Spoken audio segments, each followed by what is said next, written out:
Hello, good evening to all of you. आप सभी का स्वागत है भटनेर आईएएस में।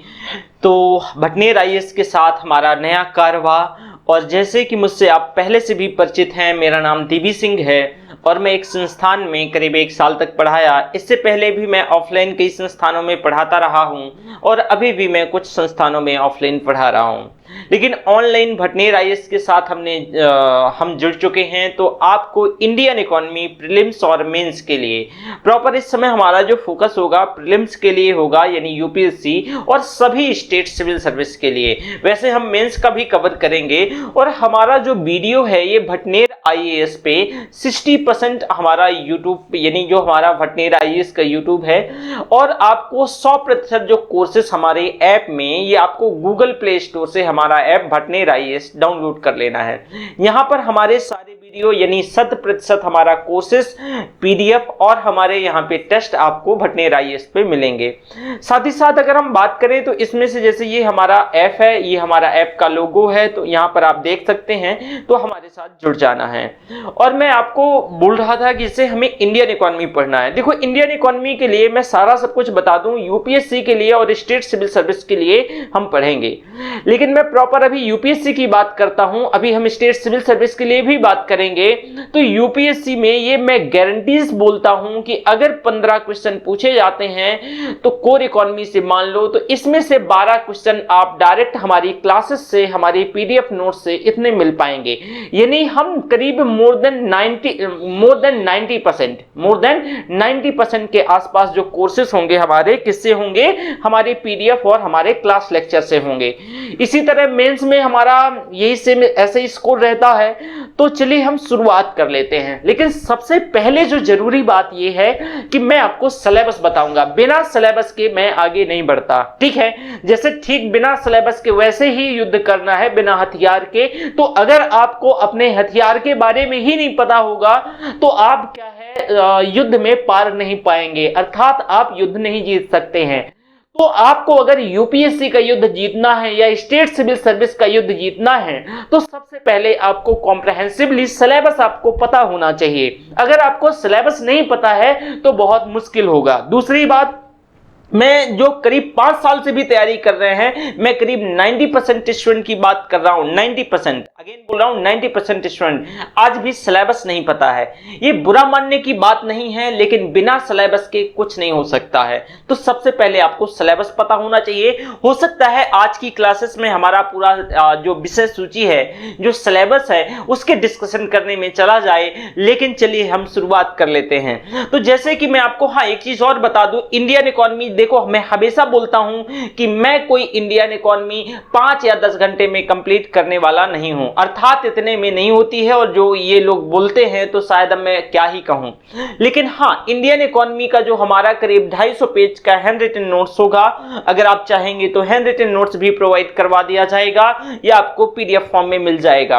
और हमारा जो लेक्चर होगा वो मोर देन 80 आवर्स का मात्र क्या होगा, ये लेक्चर डिलीवर करूंगा, इसमें से डिक्टेट नहीं करवाऊंगा, ठीक है? तो एक बहुत ब्रॉडली सिलेबस कवर किया जाएगा। तभी मैं बोल रहा हूं कि तभी मैं आपसे कह रहा हूं कि भाई यूपीएससी का अगर आपको मान लीजिए कि ये जज करना है, तो मान लीजिए कि फॉर एग्जांपल कि अब मैंने एक चैप्टर पढ़ाया, कोई भी चैप्टर उठा लो, चाहे मुद्रास्फीति, कोई भी चैप्टर आपने उसमें कराओ, लास्ट 10 सालों में जितना भी क्वेश्चन आया है कोर इकोनॉमी से, करंट की बात नहीं कर रहा, करंट में इस साल, जैसे कि वो हर साल बदलता रहता है, चीजें जुड़ती हैं, घटती हैं, है ना, बढ़ती हैं और उससे रिड्यूस भी होती हैं, तो वो तो ऑलरेडी हम कवर करेंगे। जो भी हमारे क्लासेस होंगे वो प्रॉपर हम कवर करेंगे, करंट इसमें अपडेटेड होगा। लेकिन लास्ट 10 सालों में जो क्वेश्चन पूछे गए हैं, कोई भी चैप्टर अगर मैं कंप्लीट कर दूं, उसके बाद आप क्वेश्चन करेंगे तो आपको क्लास नोट्स और लेक्चर से 95% प्रॉपर क्वेश्चन मिलेंगे। तो इसी के आधार पे सिलेबस को भी हम पढ़ाने के लिए तैयार करते हैं, और सिलेबस को जो आपने यूपीएससी मेंशन किया है वो उसको तो देखा ही जाता है। तो सबसे पहले हम चलो देखेंगे कि हमें सिलेबस के बारे में बात कर लेते हैं, और सिलेबस के अंदर हम क्या क्या पढ़ेंगे उसके भी बारे में हम देख लेते हैं, ठीक है? तो सबसे पहले हमारा जो विषय सूची के अंतर्गत, अगर आप चाहो तो लिख भी लो, मैं तो यही रिकमेंड करूंगा, इसे सिलेबस लिख लो। विषय सूची के अंदर आपको सबसे पहले चैप्टर फर्स्ट इंट्रोडक्शन अर्थात भूमिका, भूमिका यानी इंट्रोडक्शन, इंट्रोडक्शन।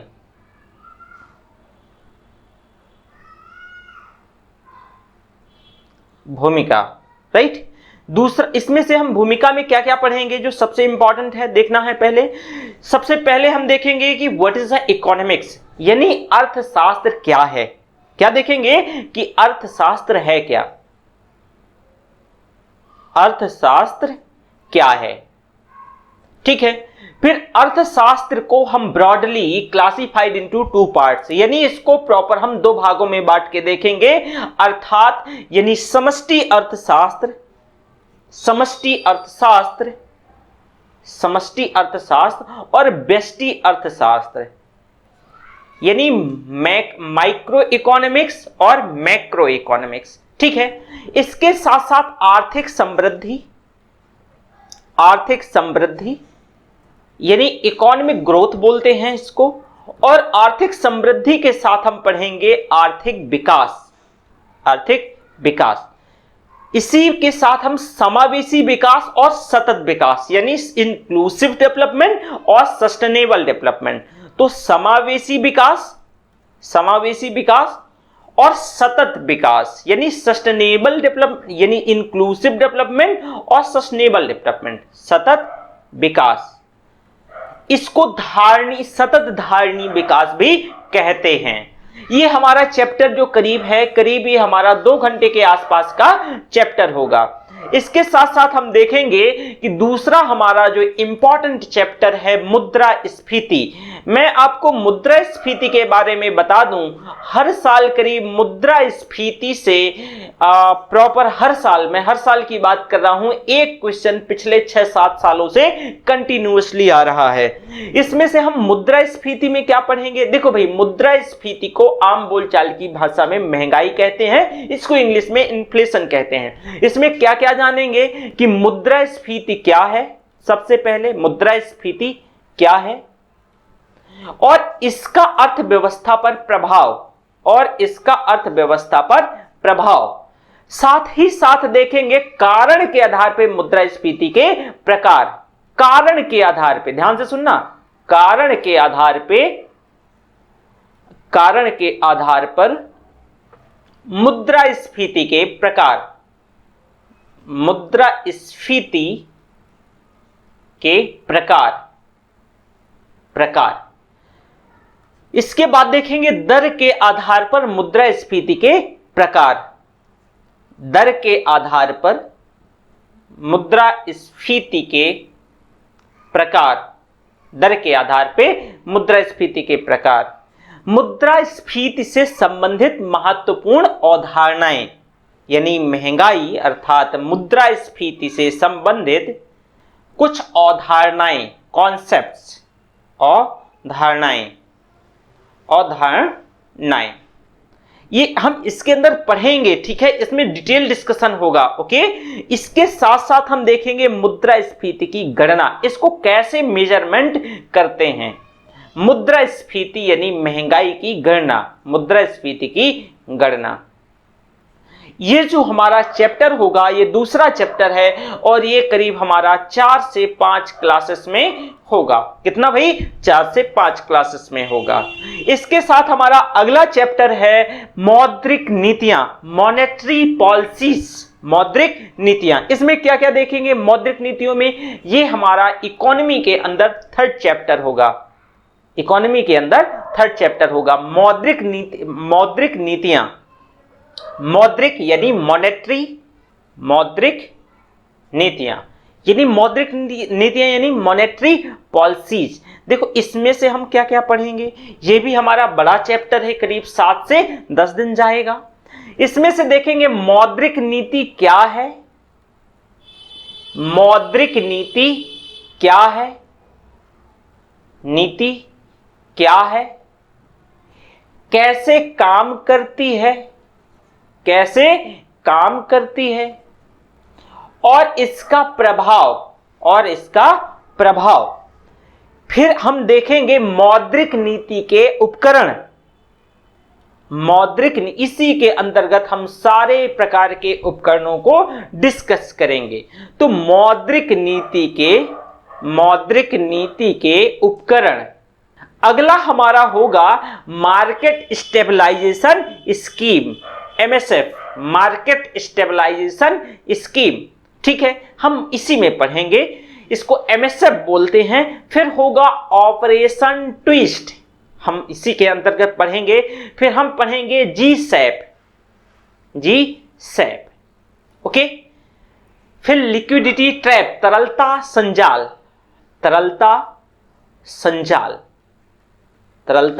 संजाल। देखो, मौद्रिक नीतियों के उपकरणों के अंतर हम बहुत सारा डिटेल में डिस्कशन करेंगे, परेशान नहीं होना है, ठीक है। बस अभी तो मैं इसके अंदर ये समझो विषय सूची डिस्कस कर रहा हूं। तरलता संजाल, लिक्विडिटी ट्रैप। इसके बाद हम देखेंगे मौद्रिक नीति समिति, मौद्रिक नीति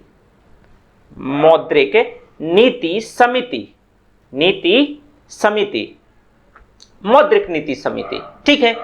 इसके साथ साथ हम देखेंगे सस्ती ऋण नीति और महंगी ऋण नीति। सस्ती ऋण नीति चाहो तो लिख लो, और मैं यही बोलूंगा कि भाई सब लोग लिख लो एक बार, सस्ती ऋण नीति और भाई महंगी ऋण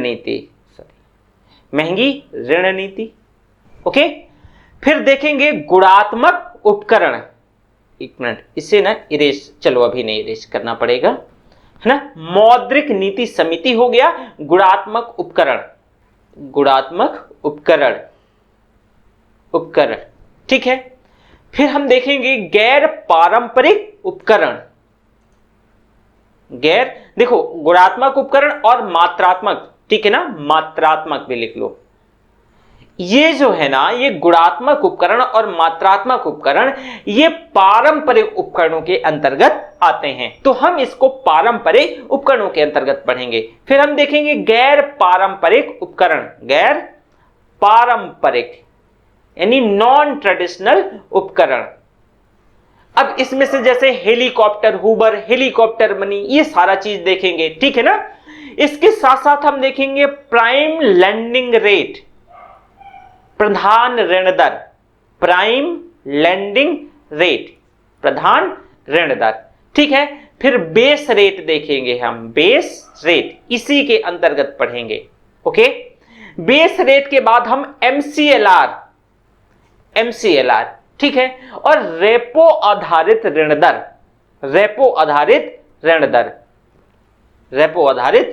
दर, घरेलू मुद्रा का विनिमय दर निर्धारण, यानी जो डोमेस्टिक करेंसी है, डोमेस्टिक करेंसी का कैसे, घरेलू मुद्रा का कैसे एक्सचेंज रेट का डिटर्मिनेशन होता है, घरेलू मुद्रा का विनिमय दर निर्धारण, घरेलू मुद्रा का विनिमय दर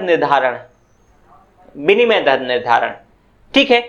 इसी के अंदर, मतलब हम इसी में यानी मॉनेटरी पॉलिसीज में स्टैंडिंग डिपॉजिट फैसिलिटी, SDF बोलते हैं, SDF, स्टैंडिंग डिपॉजिट फैसिलिटी।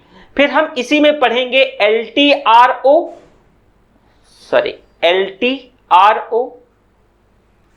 और इसी में हम पढ़ेंगे TLTRO। डिटेल में बताऊंगा इसके बारे में, परेशान नहीं होना है। ये तो देखो हमारा ये मॉनेटरी पॉलिसीज के अंतर्गत है। इसमें अगर कोई मॉनेटरी पॉलिसी से क्वेश्चन, बहुत इंपॉर्टेंट चैप्टर है, अगर कोई क्वेश्चन पूछा जाता है तो इससे बाहर नहीं जाएगा। ये चैप्टर हमारा पूरा अगर कंप्लीट करेंगे तो करीब हमें इसमें से 7 से 8 लेक्चर लग जाएंगे इसको कंप्लीट करने में, राइट। इसके बाद हमारा नेक्स्ट चैप्टर होगा बैंकिंग सिस्टम, भारत में बैंकिंग व्यवस्था। ये हमारा कौन सा चैप्टर है भाई? ये चौथा चैप्टर होगा, भारत में बैंकिंग व्यवस्था। अब भारत में बैंकिंग व्यवस्था के अंतर्गत हम क्या क्या देखेंगे कि सबसे पहले हम देखेंगे बैंकों का इतिहास, यानी इतिहास कि कैसे कौन सा बैंक मर्ज हुआ, कब क्या कौन सा इमरजेंस इसका हुआ, सब देखेंगे बैंकों के इतिहास के बारे में, ठीक है।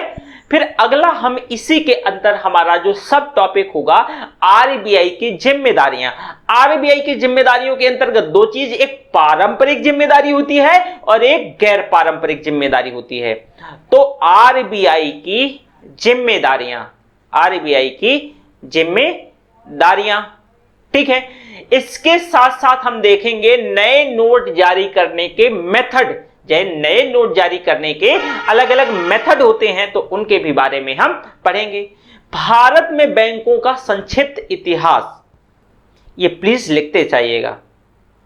और मैं बोल रहा हूं कि अगेन इससे बाहर चाहे प्रीलिम्स हो इसके, चाहे मेंस हो, इसके बाहर क्वेश्चन नहीं जाएंगे। ओके, तो नए नोट जारी करने के, नए नोट जारी करने के मेथड, जारी करने के मेथड यानी पद्धति, ठीक है, पद्धतियां। ओके, इसके साथ साथ हम देखेंगे कि भारत में बैंकों का इतिहास, वही, ठीक है। फिर हम बैंकों का वर्गीकरण, भाई जो बैंकों का क्लासिफिकेशन है, बैंकों का वर्गीकरण, क्लासिफिकेशन। इसके साथ साथ देखेंगे बैंकिंग क्षेत्र सुधार पर जो नरसिम्हन समिति की रिपोर्ट है और दो रिपोर्ट, उन दोनों के बारे में पढ़ेंगे। यानी बैंकिंग क्षेत्र बहुत इंपॉर्टेंट है, यहां से मेंस का बहुत क्वेश्चन यहां से बनता है और पीटी का भी बनता है। ऐसा नहीं है कि पीटी से मतलब ये बैंकिंग जो बैंकिंग क्षेत्र है, बैंकिंग क्षेत्र के सुधार से संबंधित मेन से क्वेश्चन कंटिन्यूअसली आता रहा है। तो बैंकिंग क्षेत्र सुधार पर नरसिम्हन समिति रिपोर्ट। ओके, इसके बाद भारतीय बैंक क्षेत्र में विदेशी निवेश से संबंधित नियम, विदेशी निवेश से संबंधित नियम, विदेशी निवेश से संबंधित नियम, वाणिज्यिक बैंकों की स्थापना संबंधी प्रावधान। अगला रहेगा वाणिज्यिक बैंकों, वाणिज्यिक यानी कॉमर्शियल बैंकिंग, वाणिज्यिक बैंकों की स्थापना संबंधी नियम प्रावधान। ये सब बैंकिंग क्षेत्र के अंतर्गत पढ़ेंगे। और मैं इंडियन इकोनॉमी में बैंकिंग सेक्टर है ना, ये करीब 14 से 15 लेक्चर इसमें से लग जाते हैं। बहुत बड़ा चैप्टर है ये, बहुत बड़ा चैप्टर है।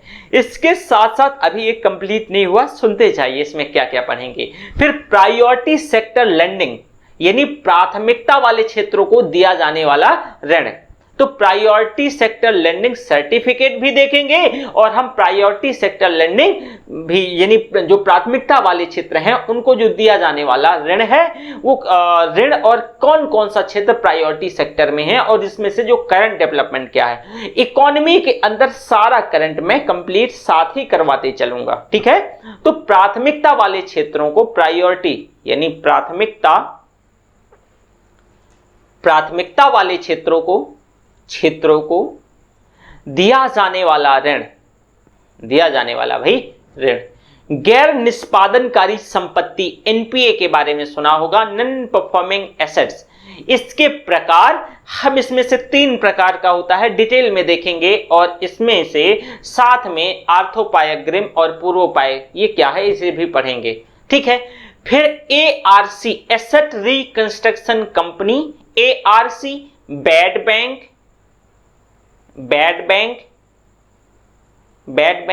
और बैड लोन, इसे भी पढ़ेंगे, ठीक है। इसके साथ साथ हम बैंकिंग सेक्टर में ही ट्विन बैलेंस शीट प्रॉब्लम यानी द्वितुलन पत्र की समस्या, द्वितुलन पत्र ट्विन, ठीक है ना, ट्विन द्वितुलन पत्र की समस्या, ट्विन बैलेंस शीट प्रॉब्लम। अगला है इसमें से देखेंगे prompt corrective action, PCA framework, prompt corrective action. इसके साथ अगला हम देखेंगे मिशन इंद्रधनुष 2.0, मिशन इंद्रधनुष 2.0। इसमें हम देखेंगे अगला NBFC non banking financing company, गैर बैंकिंग वित्तीय कंपनी, एनबीएफसी। देख रहे हो कितना बड़ा चैप्टर है। इसके साथ साथ हम इसी में देखेंगे स्वयं सहायता समूह यानी सेल्फ हेल्प ग्रुप, SHG, खूब सुना होगा आपने, चलो यही लिखते हैं SHG, सेल्फ हेल्प ग्रुप, स्वयं सहायता समूह। माइक्रो फाइनेंस इंस्टीट्यूशन, इसी में देखेंगे माइक्रो फाइनेंस इंस्टीट्यूशन यानी सूक्ष्म वित्तीय संस्थान। फिर इसमें हम डिटेल में देखेंगे वित्तीय समावेशन, और उस वित्तीय समावेशन में क्या क्या भारत सरकार के द्वारा वित्तीय समावेशन के लिए क्या क्या कदम उठाए गए। ये वित्तीय समावेशन के साथ साथ हमने लिख देता हूं, है ना, फाइनेंशियल इंक्लूजन, वित्तीय समावेशन, इस शॉर्ट में लिख रहा हूं, थोड़ा सा जगह का इश्यूज है। हाँ, इसके साथ साथ हम देखेंगे सूक्ष्म लघु मध्यम इकाई, MSME, MSME, micro small medium enterprises, right. इसके साथ साथ हम देखेंगे प्रधानमंत्री जनधन योजना, प्रधानमंत्री जनधन योजना, प्रधानमंत्री जनधन योजना। फिर हम देखेंगे नचिकेत मोर समिति और भुगतान बैंक और लघु फाइनेंस बैंक, यानी नचिकेत मोर बहुत इंपॉर्टेंट है, नचिकेत मोर समिति, और सारी PDF होगी, परेशान नहीं होना है, बस ये सिलेबस आपको लिखवा रहा हूं, नचिकेत मोर समिति, और इसके साथ साथ भुगतान बैंक और लघु वित्तीय बैंक, भुगतान बैंक यानी पेमेंट बैंक बोलते हैं इसको, और लघु वित्तीय बैंक, स्मॉल लघु वित्तीय बैंक, स्मॉल फाइनेंस बैंक, ठीक है।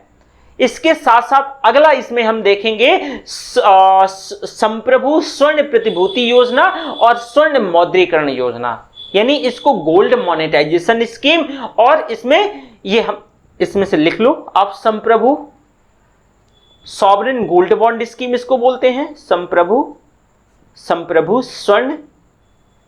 स्वर्ण प्रतिभूति योजना,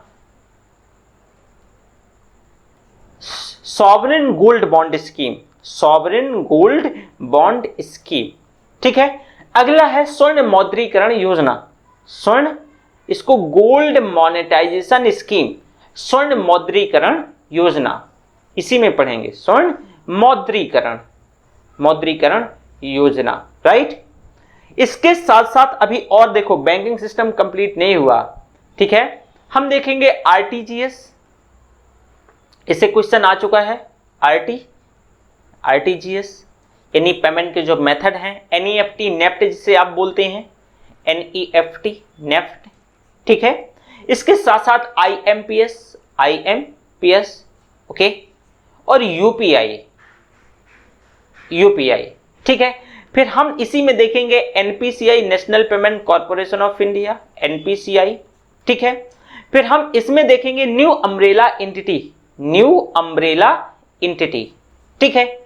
इसके साथ साथ हम देखेंगे ATM के प्रकार, जो ATM हैं कितने प्रकार के होती हैं, ATM के प्रकार, हम 7-8 प्रकार के ATM के प्रकार देखेंगे। फिर बेसल मानदंड, बेसल मानदंड, नाबार्ड, KCC, किसान क्रेडिट कार्ड, KCC, ये सारा सब कुछ हम कहां पढ़ेंगे भाई, बैंकिंग सिस्टम में। देखो कितना बड़ा चैप्टर है, खुद ही अंदाजा लगाओ कि इसका सिलेबस हम 5 से 7 पेज में डिस्कस कर पाए हैं, तो आप इसका अंदाजा लगा सकते हैं। ये हमारा चौथा चैप्टर, और मैंने बताया कि इस चैप्टर को कंप्लीट करने के लिए एटलीस्ट हमें 14 से 15 क्लासेस होनी चाहिए, 14 से 15 क्लासेस में कंप्लीट हो जाएगा, मतलब कंप्लीट कॉम्प्रहेंसिवली डिस्कशन करेंगे हम इसमें से, ठीक है। अगला हमारा चैप्टर होगा मनी मार्केट, मुद्रा बाजार में हम भाई क्या क्या पढ़ेंगे, देखो मुद्रा बाजार क्या है और मुद्रा बाजार में ऋण प्राप्त करने के तरीके, छोटा चैप्टर है, एक दिन में कंप्लीट हो जाएगा। मुद्रा बाजार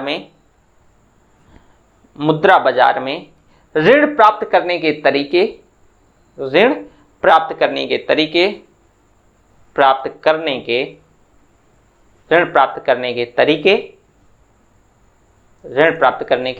तरीके, मुद्रा की गति और तरलता की गणना, मुद्रा की गति एवं तरलता की गणना, एवं तरलता की गणना। छोटा चैप्टर है, इसमें बहुत सारी चीजें आ जाएंगी, सब डिस्कस कर लेंगे। ठीक है, अगला हमारा चैप्टर होगा कैपिटल मार्केट यानी पूंजी बाजार। बड़ा है ना सिलेबस, पूंजी बाजार। और मैं बता दूं यूपीएससी के लिए उतना ही इंपॉर्टेंट है ये जितना की हिस्ट्री, जितना की पॉलिटी और जितना की इन्वायरमेंट, उतना ही इंपॉर्टेंट है। बराबर का रोल है इसका, बराबर का रोल है, इसको छोड़कर आप नहीं जा सकते हैं, विकल्प नहीं है। और दूसरी बात, इंडियन इकोनॉमी एक ऐसा सब्जेक्ट है, ये एक साइंस है। अगर आया तो अच्छी तरीके से, अगर समझ आया तो बहुत अच्छी तरीके से, अगर नहीं आया तो ऊपर से गया। तो इसके साथ ये है, और ये पूरा कॉन्सेप्ट बेस्ड इसमें स्टडी है। ओके, इसके चलो हम पूंजी बाजार देख लेते हैं भाई। पूंजी बाजार में हम यानी कैपिटल मार्केट बोलते हैं, इसमें क्या क्या पढ़ेंगे? देखो, सरकारी प्रतिभूतियां और औद्योगिक प्रतिभूतियां, यानी जो गवर्नमेंट सिक्योरिटीज, सरकारी प्रतिभूतियां सब देखेंगे। बिल और बॉन्ड, परेशान नहीं होना है। बिल हालांकि हम इसमें ही, मैं आपको मनी मार्केट में बिल और बॉन्ड के बारे में बता दूंगा। प्रतिभूतियां, सरकारी प्रतिभूतियां और औद्योगिक प्रतिभूतियां, राइट। इसके साथ साथ हम स्टॉक एक्सचेंज, इसी में हम शेयर मार्केट पढ़ लेंगे। हाँ, स्टॉक एक्सचेंज अलग से नहीं पढ़ाऊंगा, बड़ा मतलब चैप्टर पूरा कंप्लीट करवाऊंगा, कुछ नहीं छूटेगा, बहुत डिटेल में, लेकिन हम पूंजी बाजार के अंतर्गत ही ये चैप्टर है। ठीक है, स्टॉक एक्सचेंज। इसके साथ साथ हम शेयर बाजार का वर्गीकरण, प्राथमिक और द्वितीयक बाजार यानी प्राइमरी और सेकेंडरी मार्केट, प्राइमरी मार्केट और भाई सेकेंडरी मार्केट। फिर हम देखेंगे सोशल स्टॉक एक्सचेंज। ठीक है, शेयर बाजार से संबंधित कुछ शब्दावलियां, शेयर मार्केट से रिलेटेड कुछ क्या है, शब्दावलियां। इसी में देखेंगे म्यूचुअल फंड और उसके प्रकार, म्यूचुअल फंड और उसके प्रकार भी, टाइप्स। इसमें देखेंगे हम REIT, बताऊंगा, इसमें डिटेल समझाऊंगा, परेशान नहीं होना है। ठीक है, फिर देखेंगे विदेशी पोर्टफोलियो निवेश, विदेशी पोर्टफोलियो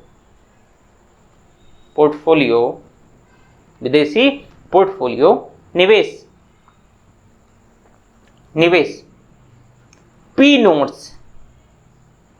नोट्स यही पढ़ेंगे, इसी पे हम, यानी कैपिटल मार्केट में। हाँ, मैं जब डिटेल में समझाऊंगा तो प्रॉमिसनरी नोट्स और पार्टिसिपेटरी नोट्स, इन दोनों में डिफरेंट होता है, अंतर होता है।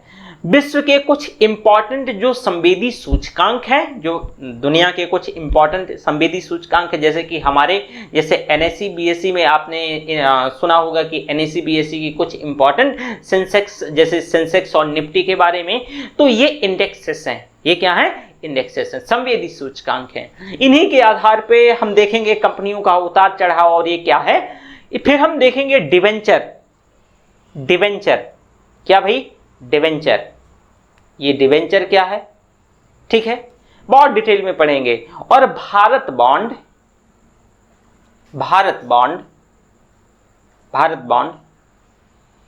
ETF ना, ये हम देखेंगे। ठीक है, इसके साथ साथ इसमें से बीमा क्षेत्र, चलो इसे अब इरेज करना पड़ेगा, कोई बात नहीं, हम इरेज, उम्मीद करता हूं मेरे साथ साथ आप लिख लिए होंगे, है ना। चलो ये मैं स्टार्टिंग से इरेज करता हूं और फिर हम क्या कर लेते हैं, अभी पूरा सिलेबस कंप्लीट नहीं हुआ। बेशक आज हमारी पूरी क्लास सिलेबस डिस्कशन में क्यों ही ना चली जाए, लेकिन आपको एक आइडिया लग जाएगा, क्या है, प्रॉपर एक आपको आइडिया हो जाएगा कि भाई इसमें से आपको क्या क्या पढ़ना है, क्या नहीं पढ़ना है और कैसे प्रिपरेशन करनी है। ठीक है, चलो देखते हैं। तो इसमें से अभी हमारा कौन सा, ये ध्यान रखना, कैपिटल मार्केट ही चल रहा है। कैपिटल मार्केट के अंतर्गत ही हम बीमा क्षेत्र, इंश्योरेंस सेक्टर भी पढ़ेंगे, बीमा क्षेत्र, राइट। इसके साथ साथ हम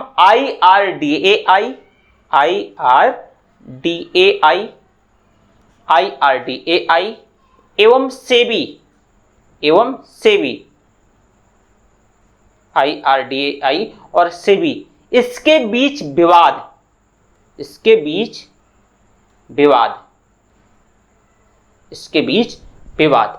कच्चे तेल की कीमत का नकारात्मक होना। रिसेंटली जो अभी डेवलपमेंट है, न्यू डेवलपमेंट, कच्चे तेल की कीमत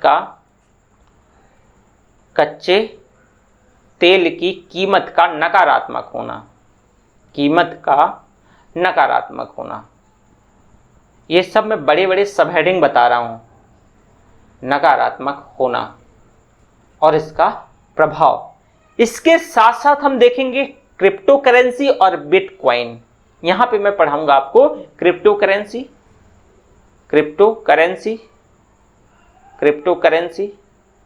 और बिटकॉइन।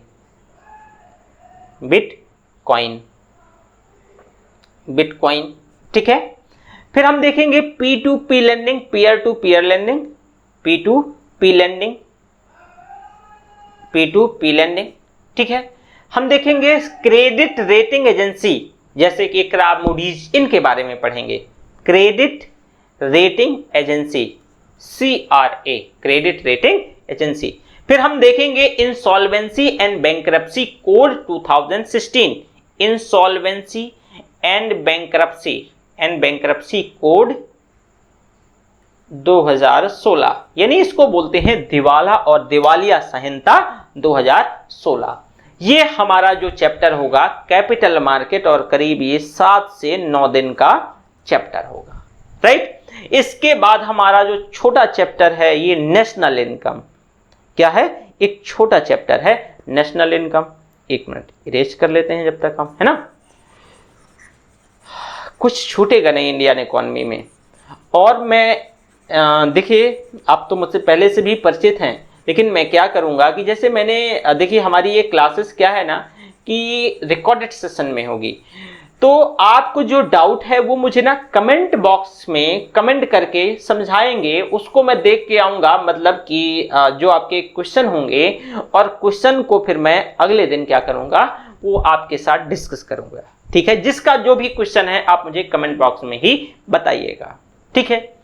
और देखो ये हमारी सारी चीज तो एक्चुअल में उस पे यूट्यूब पे जाएगा नहीं, करीब 60% हमारी क्लासेस यूट्यूब पे जाएगी। लेकिन मैं आपसे आशा करता हूं कि हमारी जो ये कोर्स का वर्थ तो 10,000 से भी अधिक है, लेकिन आपको इसमें से PDF और ये सारी चीज करीब जो ये समझ लीजिए 1000 के आसपास में मिल जाएगी, और पूरा 3rd पेपर कंप्लीट करवाएंगे।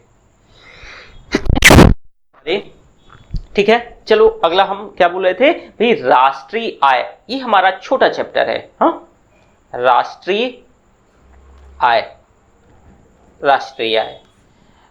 आय में हम क्या क्या पढ़ेंगे भाई? GDP, सकल घरेलू उत्पाद, GDP, और इसकी गणना की जो विभिन्न मेथड हैं, इसकी गणना के जो अलग अलग मेथड हैं। फिर हम सकल राष्ट्रीय लिख देता हूं, है ना, सकल राष्ट्रीय उत्पाद। ठीक है। फिर क्रय क्षमता की तुलना, इसमें बहुत डिटेल में सब पढ़ेंगे, परेशान नहीं होना है। क्रय क्षमता की तुलना, उम्मीद करता हूं आप लिख रहे होंगे। ठीक है। फिर इसके बाद हमारा अगला चैप्टर आएगा राजकोषीय व्यवस्था, फिस्कल सिस्टम। क्या भी? राजकोषीय व्यवस्था। अच्छा, एक चीज मैं और आपको बताने वाला हूं। देखो ना, जैसे ही कभी भी बजट आता है, मैं उसी दिन कभी नहीं बजट पढ़ाता, और कोई भी इंडियन इकोनॉमी का बेस्ट टीचर ऐसा नहीं करते हैं। ठीक है। अब देखिए, वो तो मैं नहीं कहूंगा कि लोग बजट आया और चालू हो जाते हैं, और वो समझ में भी नहीं आता है। ठीक है। मन रखने के लिए बेशक आप देख लेते हैं, लेकिन वो समझ नहीं आता है। क्यों? क्योंकि उसको आपको कोर फिलॉसफी उसकी नहीं पता है। अब जैसे कि एक चैप्टर है इंडियन इकोनॉमी में, फिस्कल सिस्टम, यानी राजकोषीय व्यवस्था। राजकोषीय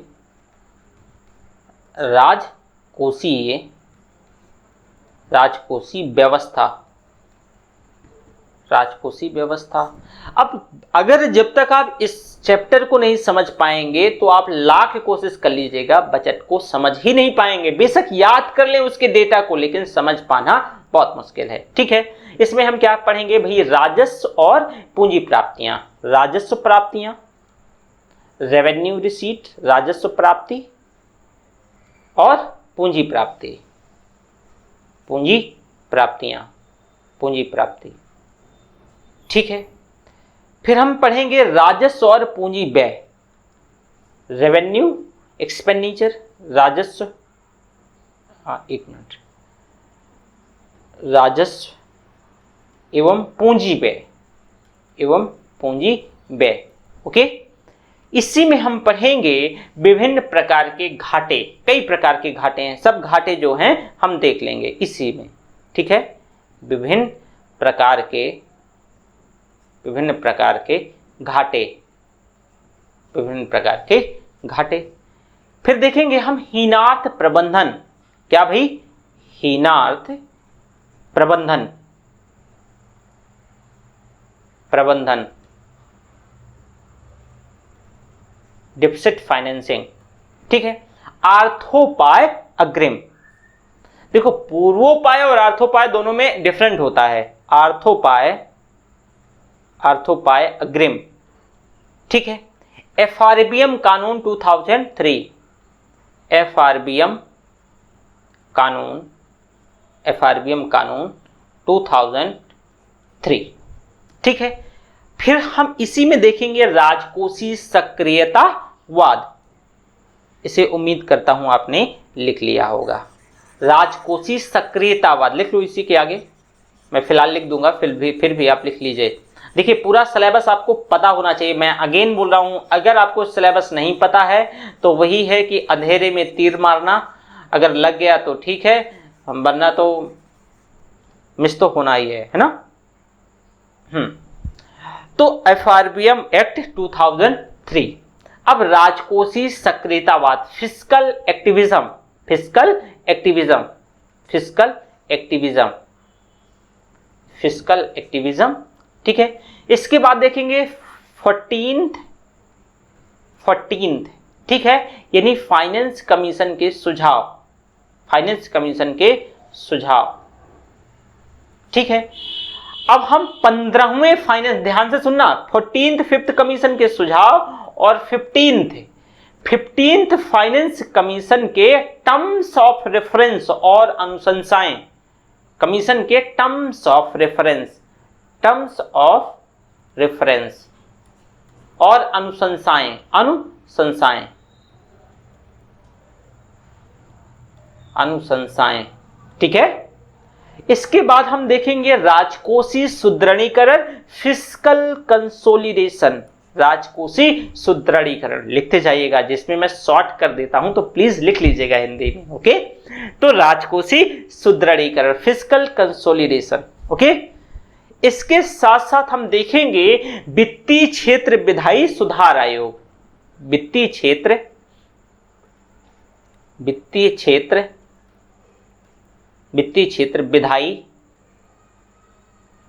विधायी सुधार आयोग,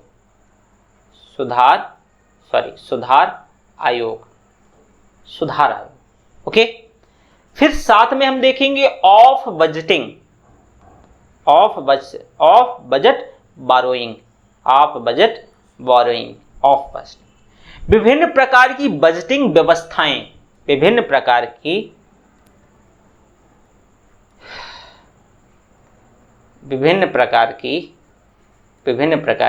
बजटिंग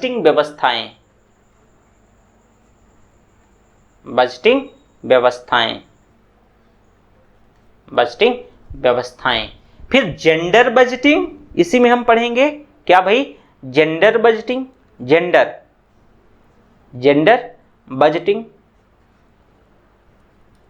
और इसका प्रभाव, और रेल बजट और आम बजट का विलय, रेल बजट और आम बजट का विलय। ये हम कौन से चैप्टर में देखेंगे भाई, फिस्कल सिस्टम, राजकोषीय व्यवस्था। ठीक है, तो उम्मीद करता हूं इस चैप्टर को भी आप क्या कर लिए होंगे, इसे भी लिख लिए होंगे, राइट। इसके बाद लिख लीजिए टैक्सेशन या कर व्यवस्था, टैक्सेशन या कर व्यवस्था।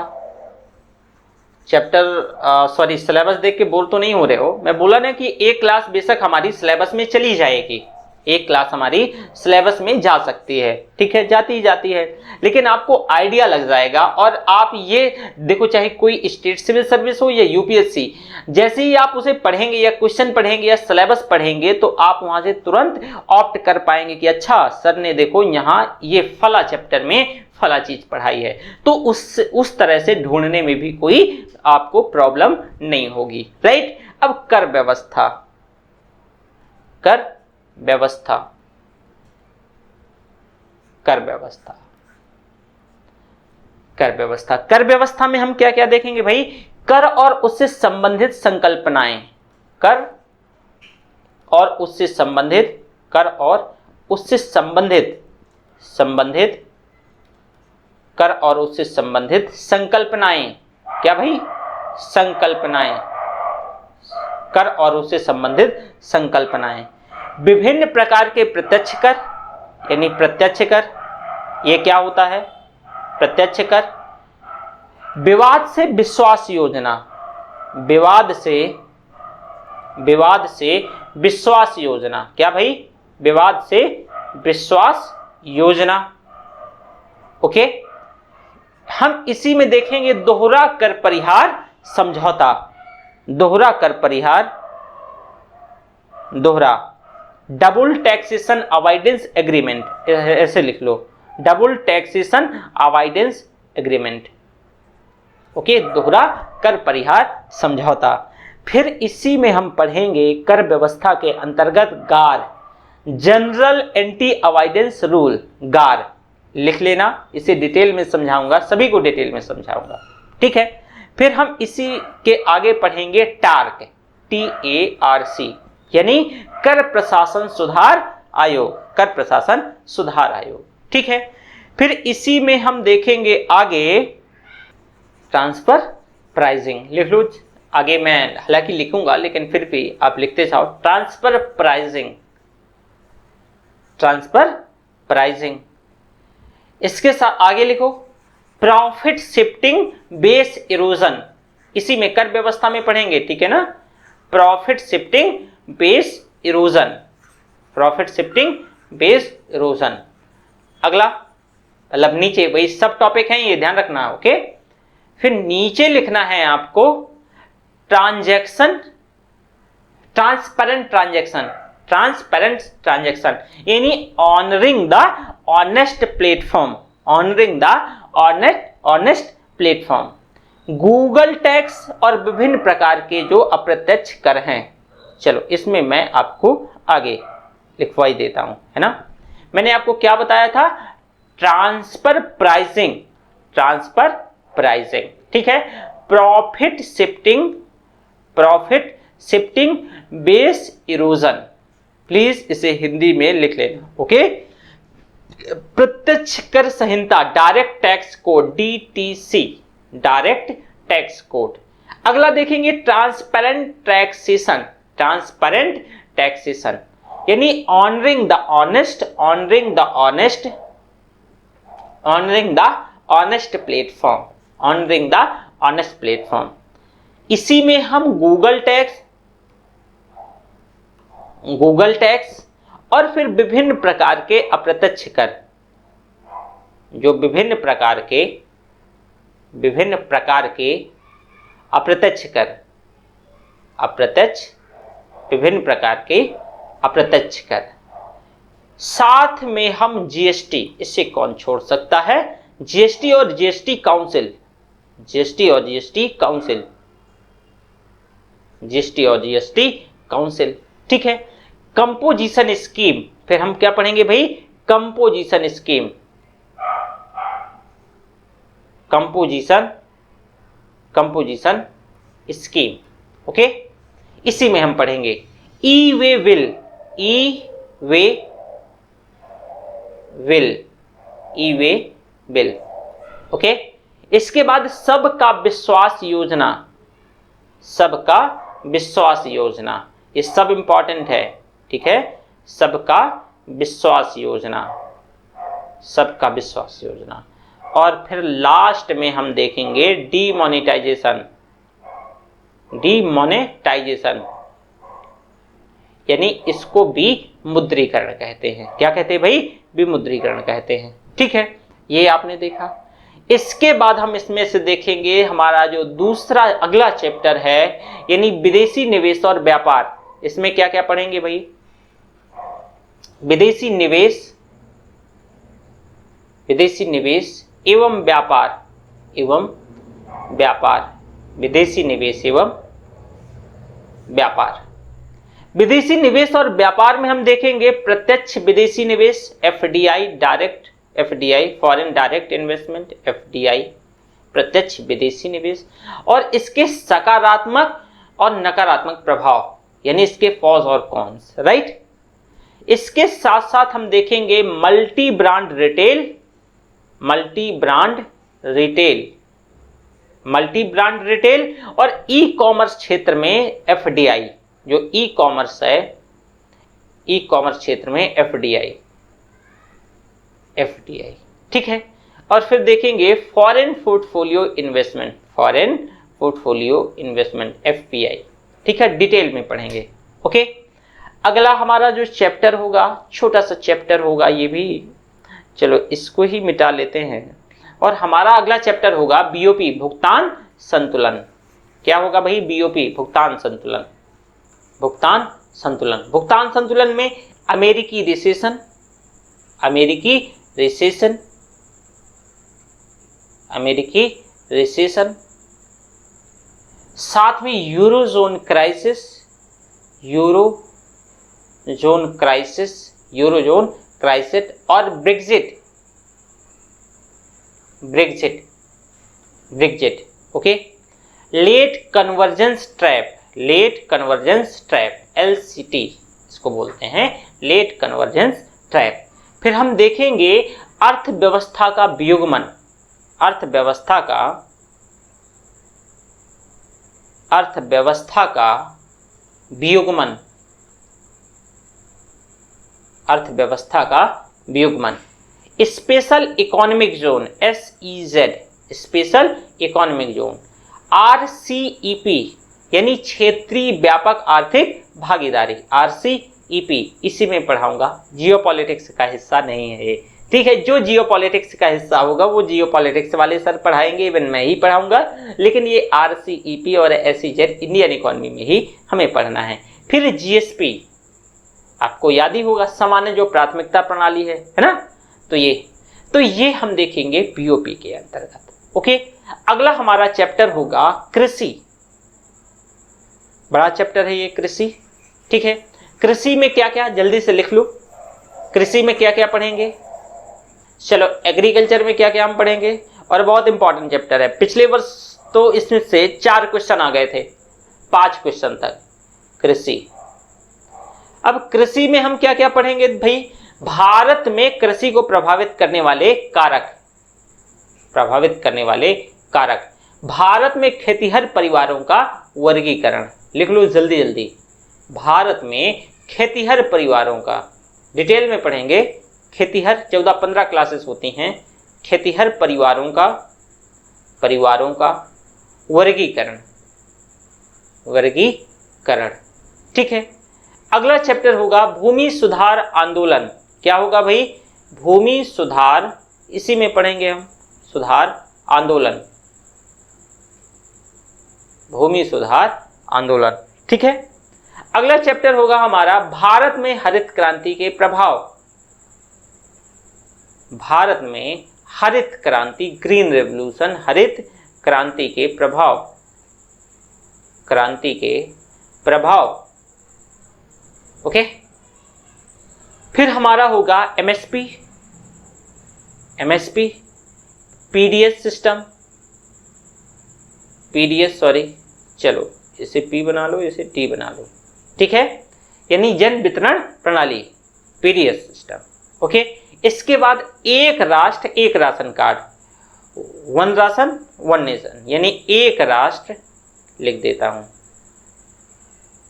एक राष्ट्र एक राशन कार्ड, एक राशन कार्ड, राशन कार्ड, ठीक है। इसमें से हम देखेंगे model MCM APMC, model APMC, AP model APMC, ठीक है। इसमें से हम देखेंगे 2003 और 2017 में जो संशोधन 2017 में वर्ष 2022 तक लिख लीजिए, इसके आगे वर्ष 2022 तक किसानों की आय को दोगुना करना, 2022 तक किसानों की आय को डबल करना, किसानों की आय का दोगुना करना। फिर अगला हमारा मतलब इसी में होगा प्रधानमंत्री किसान सम्मान निधि योजना, प्रधानमंत्री किसान सम्मान निधि योजना, प्रधानमंत्री किसान सम्मान निधि योजना, ओके। फिर होगा प्रधानमंत्री फसल बीमा योजना, चलो इसे मिटाना पड़ेगा तो क्यों ही ना मिटा लें, है ना, इसमें काम नहीं चल पाएगा। हाँ, मॉडल कॉन्ट्रैक्ट फार्मिंग कानून, मॉडल कॉन्ट्रैक्ट फार्मिंग लॉ 2018, ठीक है। नए कृषि कानून और उससे संबंधित विवाद और अपेक्षाएं, खूब इसमें नया मसला चल रहा है, मतलब मसला क्या कि खूब आप देख रहे हैं टिकरी बॉर्डर और ये सब, है ना, सब बताऊंगा। नए कृषि कानून, नए कृषि कानून, नए कृषि कानून, संबंधित विवाद और अपेक्षाएं, संबंधित विवाद और अपेक्षाएं, किसान रेल और कृषि उड़ान योजना, कृषि उड़ान योजना, उड़ान योजना और किसान रेल, इसी में हम पढ़ेंगे, हाँ, एग्रीकल्चर में किसान रेल। कृषि में सहायकी, कृषि में सहायकी सब्सिडी, सहायकी, पशुपालन की अर्थव्यवस्था, पशुपालन की अर्थव्यवस्था, ये हमारा हो गया। लिख लिया होगा उम्मीद करता हूं, अगर नहीं लिखे होंगे तो पॉज करके आप क्या करिएगा, ये लिख लीजिएगा प्लीज, ओके। ये हम एग्रीकल्चर के अंतर्गत, ये भी हमारा चैप्टर बड़ा चैप्टर है, हम देखेंगे। फिर आएगा उद्योग, क्या होगा भाई, उद्योग। अगला हमारा ये चैप्टर खत्म नहीं हुआ, ये नया चैप्टर है, ओके। उद्योग, कृषि समाप्त हो गया, सॉरी, ओके, और ये हमारा नया चैप्टर है उद्योग। हाँ, उद्योग में अर्थव्यवस्था, प्लीज लिखो, अर्थव्यवस्था का सेवा क्षेत्र की ओर अग्रसर होना, अर्थव्यवस्था का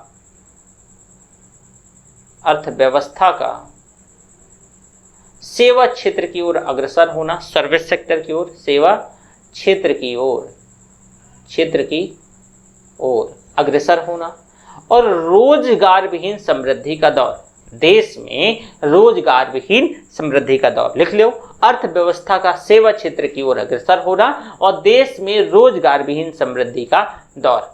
भारत में प्लानिंग और संबंधित मुद्दे, भारत में प्लानिंग, भारत में प्लानिंग एवं संबंधित मुद्दे, एवं संबंधित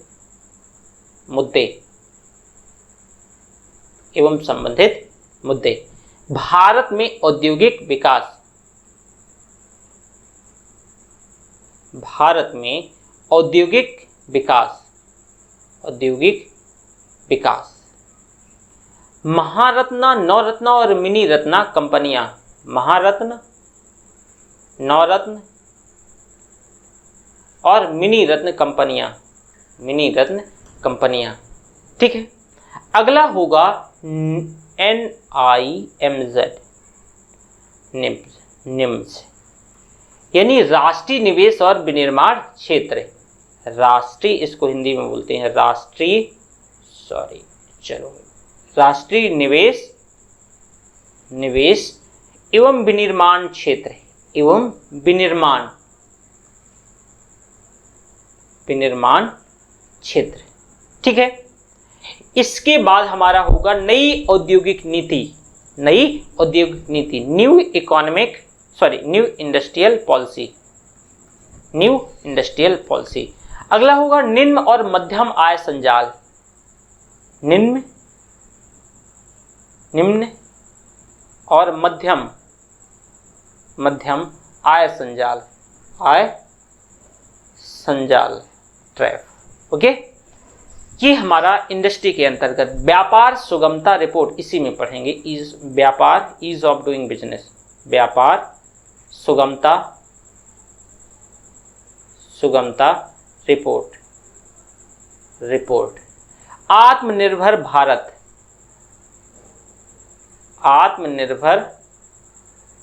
भारत, ठीक है। और निवेश मॉडल,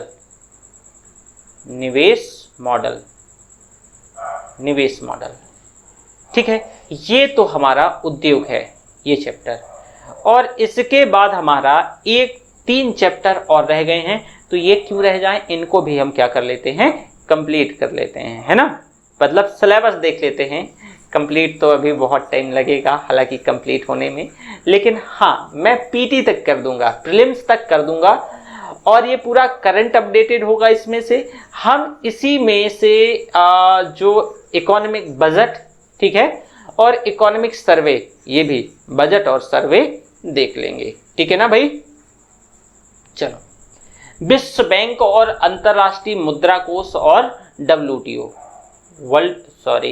वर्ल्ड बैंक, IMF और WTO। इसमें से हम देखेंगे विश्व बैंक यानी वर्ल्ड बैंक और उसके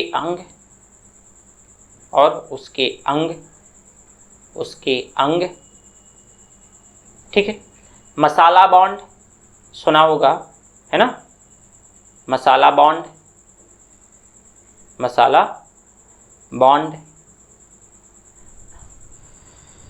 फिर WTO, वर्ल्ड ट्रेड ऑर्गेनाइजेशन, विश्व व्यापार संगठन। फिर हम देखेंगे बैरियर और नॉन बैरियर, यानी जो शुल्क होती है, तो जो बैरियर्स और नॉन बैरियर्स, जो रिस्ट्रिक्शंस और नॉन रिस्ट्रिक्शंस, जो बैरियर्स होते हैं, इसमें हम बात करेंगे। प्रशुल्क और गैर प्रशुल्क अवरोध, प्रशुल्क और गैर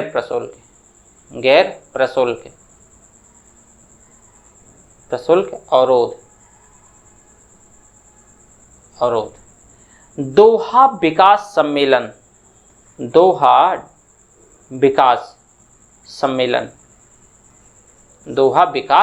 सम्मेलन लिख लो, इसी में पढ़ेंगे हम, है ना। दोहा विकास सम्मेलन, बाली सम्मेलन, नैरोबी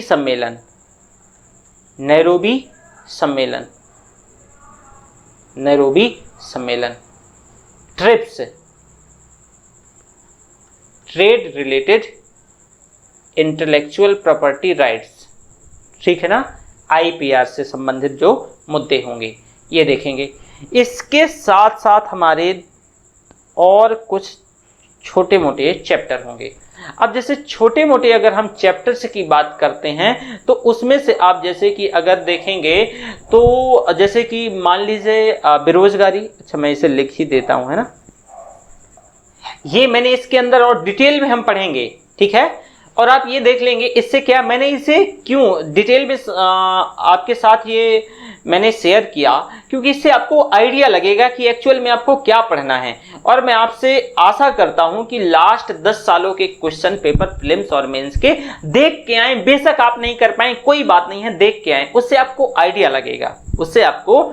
लगेगा, और देखिए बच्चों के साथ न्याय होना, मैं हमेशा इस पक्ष में रहता हूं कि अल्टीमेट जो फायदा बच्चों को हर हाल में होना चाहिए, ठीक है। और बहुत सारे अपने अपने जैसे कि इंटरेस्ट होते हैं, इकोनॉमिक प्लेजर, बहुत सारे इंटरेस्ट होते हैं, लेकिन फिर भी मेरा कॉन्फ्लिक्ट अलग अलग जगहों रहा इस चीज़ को लेकर के, बहुत सारी वजहें रहीं, लेकिन इसी वजह से हमने जैसे कि भटनेर आईएएस में प्रॉपरली इस चीज़ को लेकर के हमने कि बहुत कम प्राइस में, जैसे कि हम बच्चों के साथ एक न्याय नहीं कर पाते थे कि बहुत ज़्यादा हैवी फीस हुआ करती थी दूसरी जगह और बहुत इशूज होते थे हमें, मतलब जैसे सब बच्चे नहीं प्रॉपर पूरा मान लीजिए प्लस या सब कुछ ले पाते थे।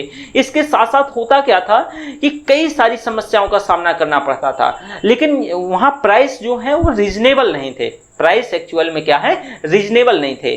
तो इसके चलते बहुत सारी इशूज हुआ करते थे। कई बच्चों का मुझे मैसेज आता था कि सर आप कैसे भी करवा दीजिए, ये करवा दीजिए। मेरे साथ भी बहुत सारे कि ऑब्वियसली आप समझ रहे हैं कि एक कहीं ना कहीं एक मतलब इकोनॉमिक भी इंस्टीट्यूट का अपना एक इंटरेस्ट होता है, तो इन सारी चीज़ों को लेकर के, ठीक है। तो इसमें से हम क्या है कि जैसे कि अगर बात करते हैं प्रॉपरली, तो अभी 2-3 चैप्टर है, मैं उसमें के भी बारे में डिस्कस कर लूँगा। तो इसमें रीजनेबल प्राइसेस करीब आपको 1000 से नीचे में ही मिलेगा, इससे कम में मिलेगा, और आपको जो ये इंडियन इकॉनमी कंप्लीट हो जाएगी, मतलब कंप्लीट पूरी तरीके से। और ये गारंटी भी मैं देता हूँ इस चीज़ को लेकर के कि आप इसको इसके कैसे कैसे इसको कंप्लीट करना है, ये सारी चीज़ें, ठीक है। तो एक चीज़, हाँ, जैसे कि कुछ चैप्टर को लेकर के तो मैं एक चीज़ आपको ये बता देता हूँ कि जैसे हमारे कुछ एक चैप्टर रह गए हैं, तो उसे भी लिख लीजिए, नहीं आप भूल जाऊंगा तो बोलेंगे। बेरोजगारी, ठीक है। आर्थिक समीक्षा तो मैंने बताया, मैं बाद में पढ़ाऊंगा, ठीक है। इकोनॉमिक बजट मैंने पढ़ाया, मतलब वो भी पढ़ाऊंगा लास्ट में। इसके साथ साथ गरीबी, एक चैप्टर हमारा छोटा सा चैप्टर है गरीबी, और मैं सारे आधार बताऊंगा। और गरीबी से संबंधित जो चीज़ें स्टेट सिविल सर्विस में, इससे जैसे कि जो तेंदुलकर कमेटी है और इनकी रिपोर्ट, इन सभी की रिपोर्ट के बारे में हम बात करेंगे। भारत में आर्थिक नियोजन, ये छोटे छोटे चैप्टर हैं।